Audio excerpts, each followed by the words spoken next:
এবার আমরা কি করব না 45 ডিগ্রি আঁকার চেষ্টা করব। কোন পয়েন্টে না এ পয়েন্টে। তার জন্য কি করব এ পয়েন্টে কাটা রাখবো, কম্পাসে কাটা রেখে আমরা কি করব যে কোনো একটা আর্ক টানবো। সেই আর্কটা সেম আর্ক নিয়ে আবার একটা আর্ক করব, যেটাকে বলা হয় 60 ডিগ্রি আর্ক। আবার 60 ডিগ্রিতে কাটা রেখে আর একটা আর্ক করব, যেটাকে বলা হয় 120 ডিগ্রি আর্ক।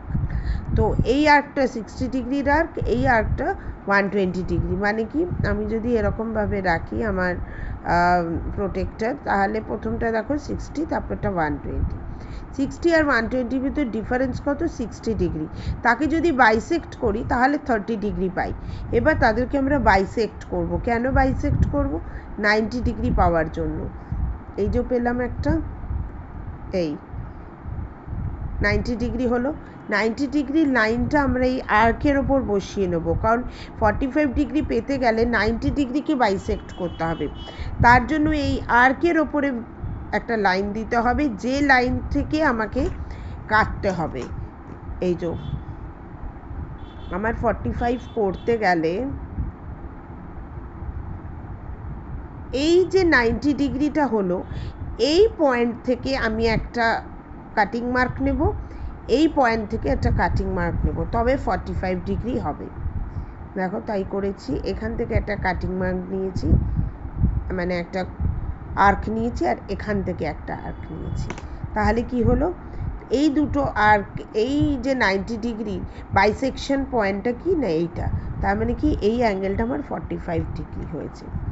এবার সবাই বলবে যে প্রোটেক্টর দিয়েই তো আমি 45 ডিগ্রি করে নিতে পারি। এই যে 45 ডিগ্রি, 45 ডিগ্রি। তো প্রোটেক্টর নিয়ে করবো না, যে কোনো কনস্ট্রাকশনে কোনো অ্যাঙ্গেল করতে হলে আমাকে কম্পাস দিয়েই করতে হবে। ঠিক আছে, যেই 45 ডিগ্রি হয়ে গেল, লাইন টেনে দিলাম।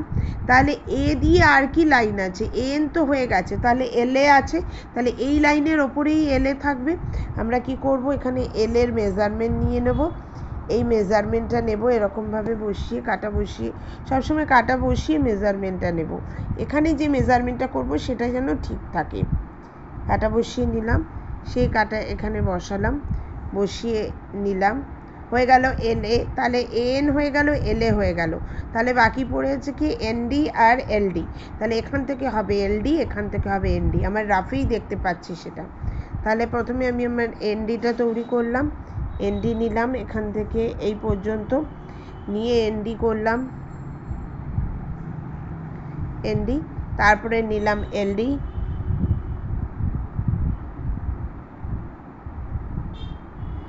এলডি নিলাম, এলডি পেয়ে গেলাম ডি, ব্যাস জয়েন করে দিলাম।